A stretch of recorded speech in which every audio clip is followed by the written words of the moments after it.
Do we want this year to be another year where we make a list of random vague goals on a pretty Notion page and never look at it again? Or do we want this year to be the year where we body check our goals? I want to make $300,000 this year in my business, so instead of just crossing my fingers and hoping it happens, we're going to break down step by step how we're going to make that kind of bread in this video. What is happening? This is not that interesting. And if you want to follow along this video and plan out your revenue goals for your business with me, then I would love that. We'll be biz buddies. In this video, we're going to create a few goals, get clear on why or if these goals even matter to us. We're going to break down those money goals using a little bit of math, and then we're going to break down all of our to-dos to hit those goals, exactly what needs to happen. And of course, then we're going to map it all out in a timeline so we know what's going to happen every month or every quarter, depending on how you are doing your planning.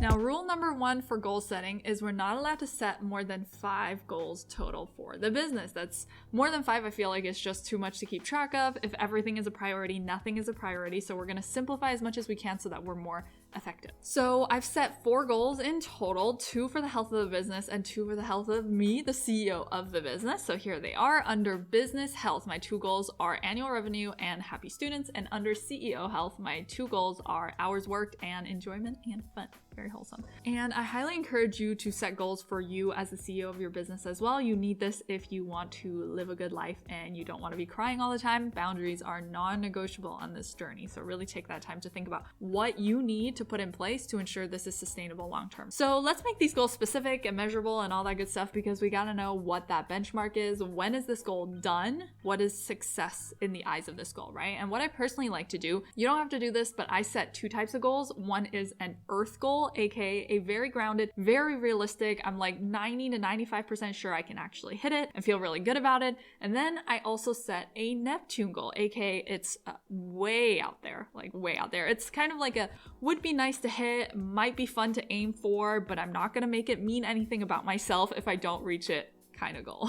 So annual revenue, like I mentioned, we want to try to do $300,000 this year. This is a Neptune goal. This is a reach goal, which is scary for me because I don't like to reach for things. I like to comfortably grab something without having to get up. But here are 3 quick questions to ask yourself when you're deciding your annual revenue targets. Number 1 is how much did I actually make last year and the year before that? So use historical data. 2, do I think I have more energy or less energy, more time or less time this year to work on my business as well? Because you want to factor that in. And most importantly, why do I want to make this amount of money for real? Like, is it just to flex? Is it because that's how much I need to live a comfortable, safe, happy life? Or is it because someone else told me I need to make 6 figures to be a valid, successful, happy human being? I'm not judging. I'm just saying you have to be aware where that number is coming from and be okay with your reasoning, whatever it may be. All right, so $300,000, the stakes are high. I'm publicly saying this is my Neptune goal, and we'll see at the end of the year if it actually happens. If I can't, then worst case, I'll just pump money into ads in Q4 to hit 300K because we never said our goal was profitability. Just joking. Or am I? So of course I have a Notion template. This one's not free. I'm just going to say that super upfront. This one's not free. It's $7. It's not free because everyone on Instagram said I should charge money for it. So that is why. So you can take it up with them if you are upset by that. But I'm going to start plugging this in. Of course, you can just kind of look at the structure I have and you can make this in a Google Doc for yourself, or you can make it in a Notion for yourself as well if you would prefer than to give me $7. So the first thing I'm going to do is put in all of my goals right here. So everything we talked about. So the first one is annual revenue.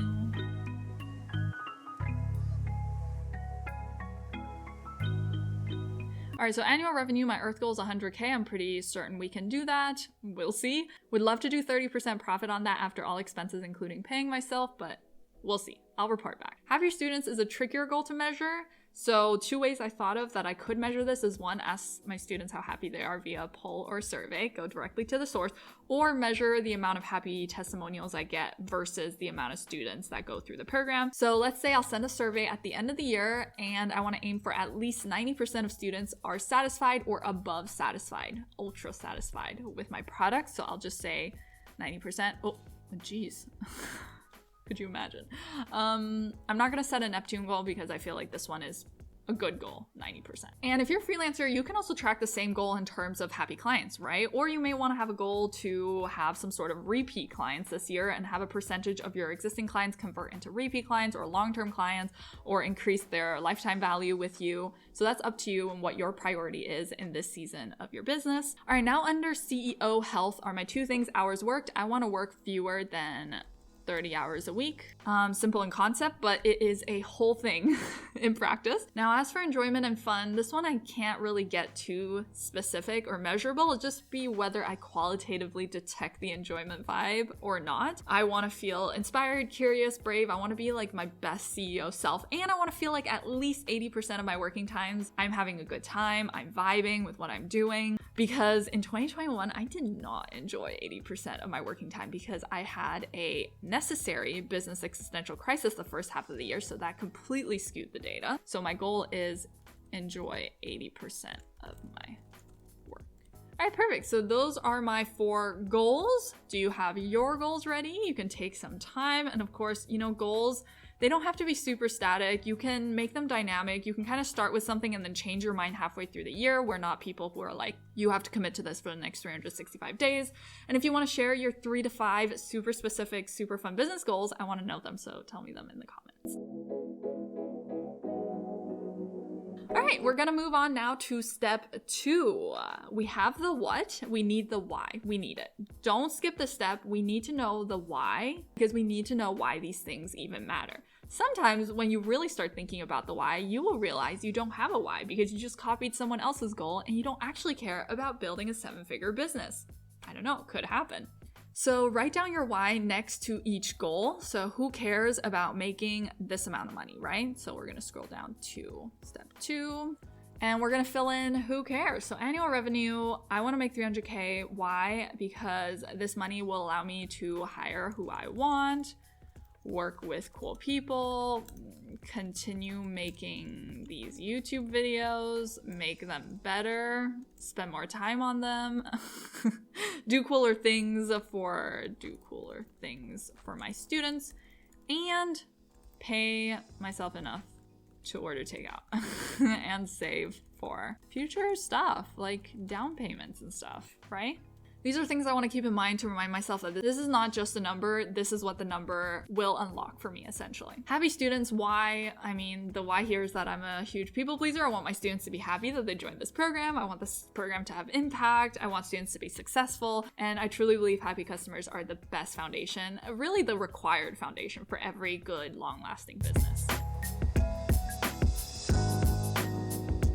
The why for hours worked because I want to be more than just my work or my business or my work-based productivity. I want to be like a full spectrum human with interests and hobbies and cats. I've got one right here. And brunch and stuff. And enjoyment and fun. Why? Because life is too short to not enjoy what you do for the majority of the day. I don't ever want to feel like I'm selling my soul to a job I despise ever again. And having fun is fun. Duh.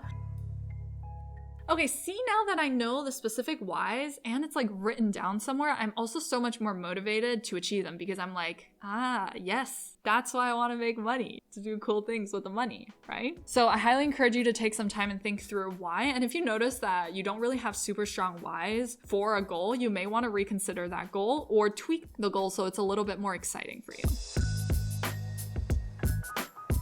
Okay, so now it's time to actually get nitty gritty. We have the what, we have the why. Now, how is this going to happen? Because I know it's so fun. This is so fun to just cross your fingers and hope for the best. But historically, statistically speaking, it's not super effective. And we're not about that this year.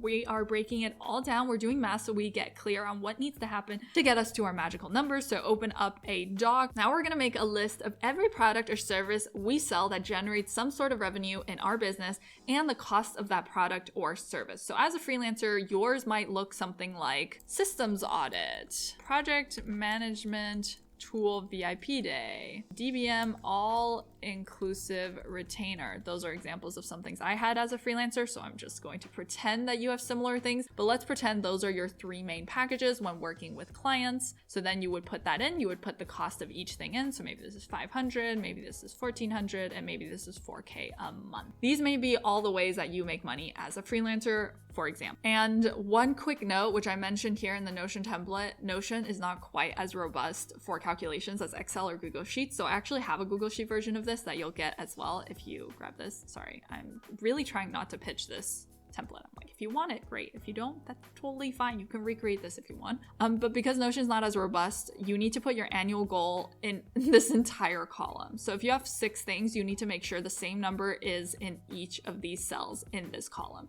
So if your goal is, let's say 80K, then you'll just need to make sure you copy it down. If it's 90, then just make sure that you copy 90 all the way through. So that's what yours might look like as a freelancer. I primarily sell digital products, so I'll make a list of everything that generates money here.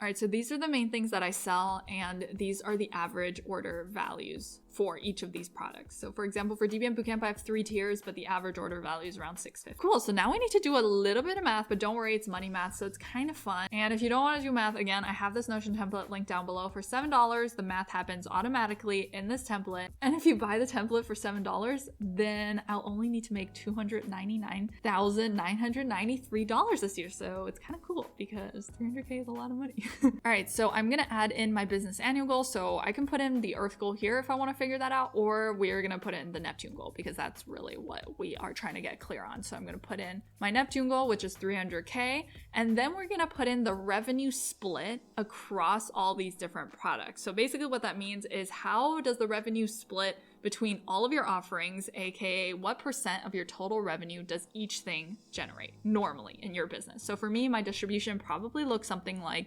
I would say like at least 85% DBM Bootcamp. And then I would probably say like maybe 5% for each other thing. Why is it defaulting to that? You'll just want to double check that the sum at the bottom here is 100%. Otherwise, weird stuff is going to happen. Now for you, it might look like 10% systems audits, 20% your VIP day, 70% monthly retainer, whatever that may be. Just double check how much each service generated in the total scheme of your total revenue last year or the year before. And if this is your first year in business, then just estimate how popular you think each service is compared to one another. All right, awesome. So now we filled in everything here. If you scroll down, then you'll see all of the math here is automatically done. So let's break down what is going on here. So like we said, our goal revenue is 300K. If it's 300K and 85% of that needs to be from DBM Bootcamp, 85% of 300K is $255,000. That means that DBM Bootcamp needs to generate 255K next year, and everything else needs to generate about 15K, and then that will all add up to my goal of 300K, right? Now, the average order value of DBM Bootcamp, like I mentioned, is $650. So that means to get to 255K, I need to enroll 392 students, the goal amount of enrollees, amount sold next year. Of course, then that breaks down to about 32 students a month, 21K a month. So 32 students a month is about 1 student a day, about 1/24th a student per hour. So that's just kind of how it breaks it down for you. Based on the revenue split, it tells you exactly what you need to make per year, how much you need to sell that year, as well as how much you want to bring in every single month and how many places you want to sell per month, basically. If your goal is 100K instead, let's say, and your monthly retainer, let's just pretend makes up 70% of your revenue. Let's just pretend this is your freelance retainer. Then you'll want to bring in 70% of 100K, which is 70K in your retainer this year, right? And if your monthly retainer, let's say, is 4K, then that means that you're going to have to try to aim to sell 18 of those this year to make 70K from your monthly retainers. That means you need to bring in 5.8K in retainers every single month. So that's how you essentially break down the math of each product or service to get to that goal revenue. At the end of this step, you should have a list of how much of each of your products or service you need to sell to hit your goal, right? So right here, I know exactly how much I need to sell every month and how much I need to sell every year. For a freelancer, and I already did the math on this one, you might have a list like I have to sell 17.5 monthly retainers, sell 14 project management VIP days, and sell 20 systems audits to get to 100K based on the pricing that we used earlier. And if you're thinking, whoa, Dea, that is a lot of stuff I would have to sell to get to 6 figures, figures. Yeah, it is a lot. A lot of people think they want to hit six figures, but they never break down what it would actually take to get there math-wise and don't think carefully about whether they want to do what it takes. And there is zero shame in deciding that's not what you want. If you decide you'd rather have more freedom, time with family or friends instead of hitting a specific high revenue number that doesn't really mean that much to you, that's great. That's a great realization, because now you know, and you can adjust this math to fit the priorities of your life and how much you want to be working and how much energy you want to expend and all that good stuff. And if you want to get super detailed, which I love to do, then you can also actually calculate out how many people you need to talk to, reach out to, have enter your world for you to make that amount of sales, aka how many leads do you actually need to generate to make those sales. So you can open up this little toggle right here, which will also do some automatic math for you. I'll do some examples so you understand what I'm talking about.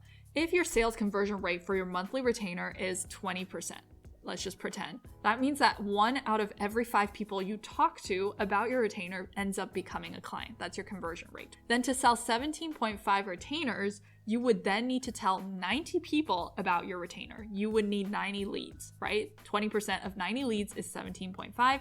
If your systems audits have a 40% conversion rate, then in order to sell 20, you would need to talk to 50 people. So that's really useful, because then you can kind of gauge how much getting out there you need to do. All right, so let me show you with my business, because we're planning for my business and you can kind of see it in action. So let's pretend my sales conversion rate for my course is 3%.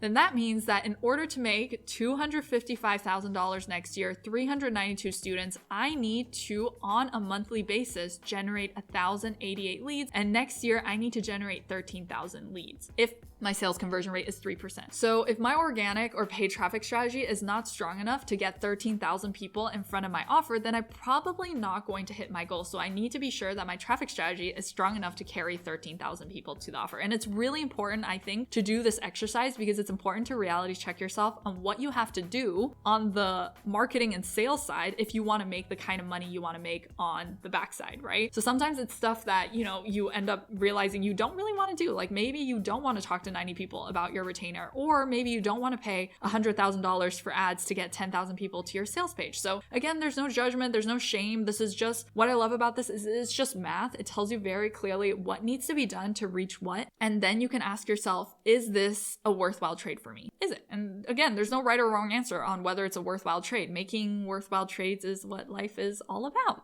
Time for money, freedom for money, money for freedom, money for time. I'm a philosopher now. Okay, so step 4 now, arguably the most important step, because goals are useless without actionable tasks, without systems, without a plan of some kind. So breaking down the how, what realistically and in detail needs to happen to get you to each of your goals? Is it a one-off big project like setting up a website or doing a launch, or is it recurring like making YouTube videos every single week to get enough traffic to something? So for my 4 goals, which will be automatically pulled from above, I'll just add in, really take some time, really take your time and break down what realistically needs to happen. If you accomplish everything in this list, will you get to that goal? If not, then your task list is not detailed enough and it's not realistic enough.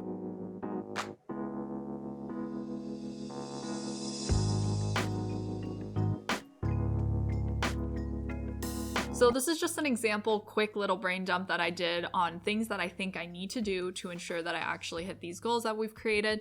So make weekly YouTube videos, occasional lead magnets. It's really good for organic lead generation for my email list. I need to finish my new workshop, which will help warm up the right people and introduce them into my world and what I do. Create long-term evergreen email sequence to nurture leads over time and give people the time to build that connection with me, hopefully, and trust and stuff. Paid ads is something that we will probably re-explore later this year, and this will just help support bringing in more leads as well, and increasing prices of products. This has been a long time coming. I've been putting it off for a long time. This goes out to my freelancers too. If you haven't increased rates in a long time, think about it, because it will do wonders as expected for revenue as well. Happy students, I want to do a course audit. I want to work on course updates, working hours. I just need to reinforce hard time boundaries as I always do, and find more hobbies. When I have more hobbies, I take my time boundaries more seriously because I want to do those things, obviously, because I have things to do, right? Enjoyment, I only want to work with people I like. So that's in terms of like, if I do consulting or coaching, I only want to work with clients that are interesting to me, that seem like really, really kind people. I don't want to take on anybody who's going to be a mental energy drain. And I'm going to do my best to outsource things that aren't within my superpowers, because we all have superpowers and we all have things that we're not so amazing at that we should really give away when we are able to. Okay, now here's a huge pitfall. These are not specific enough. So like, what does paid ads mean, right? Like that doesn't tell me anything. It doesn't really tell me what I need to do. It's super vague. If the things you've broken down are too vague, it gives you too much room to be wishy-washy, right? So go back over everything and make it super specific so you know 100% what it means to complete these tasks. Like for paid ads, I might be like, begin $50 day, begin $10 day. Like that, for example, is already more specific. It tells me exactly what I'm going to do in Q3, right? Every single day, I'm going to put in a $10 budget in whatever, Instagram ads or something like that. And I want to slowly scale it to $50. And when I do that, I will know that this thing is accomplished, is finished, right? To be even more specific, probably what I do if I had the time right now, instead of trying to rush through to make sure our video is not a million hours, I would probably set goals on lead costs, on ROAS, and that kind of stuff that I would want to hit that are more directly related to generating leads and sales for my business, if that makes sense. And here's also a highly recommended life hack. If this is overwhelming to you, break down any of these big projects into 15-minute tasks. And I know this is kind of annoying for the present version of you to do this, but future you is gonna love you forever if you do this for her. I swear, like the magic of 15-minute tasks is that you won't have to do a bunch of overthinking and being overwhelmed by everything when you look at your plan. You can just do the 15-minute task, which is pretty bite-sized, and then move on to the next one. So for example, for finish my new free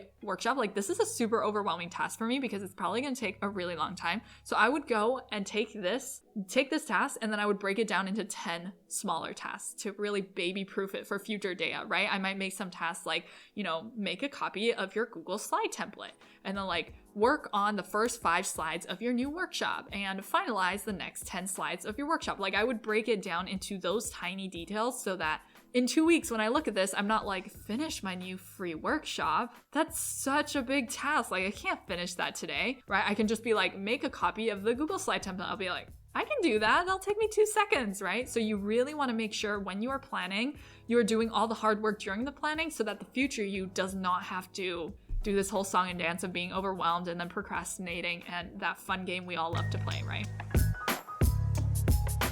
We've done all the heavy lifting. So now let's create our final plan. And it's really easy, really fun. This part, we can just drag all the things that need and require action into our little plan here, whether that is by month or whether you want to do it quarterly, whatever makes sense for you. And I would just say be realistic about how you're planning things as well. Add a little buffer room because things come up throughout the year. You don't know what's going to happen in 6 months. So don't pack your entire month or quarter full. Leave a little bit of breathing room. Awesome. And here's the plan. And of course, I made a dashboard because why not? Here it is. So you can open that up, and I highly recommend pressing star so that you can always see it on the left-hand side right here, and you can easily access that big picture. In your annual dashboard, you'll get a quick glance at your goals, be reminded of what the metrics are and also why this even matters, as well as your targets. So your monthly targets are right here and your annual targets. And if you want to get fun with it, you can actually also add in more columns here where it's like how much you sold in January, actually, how much your revenue was in January. And then you can start comparing how you are doing and whether you are on track and that kind of fun stuff. And of course, your quarterly planning where you can see at a quick glance what you are working on, whether that's monthly or quarterly. All right, now that you have your plan for the year and your revenue goals, you can grab my free weekly plan Notion template where you can plug all these goals and tasks into and begin using on a weekly basis to hold yourself accountable. It's right here. And it's real good and real free, if I do say so myself. It's right here and it's going. Again, it's a free template that I spent way too long making. Here it is. Okay, it's gone. And as always, thanks so much for watching, and I'll hopefully catch you in the next one. Okay, bye!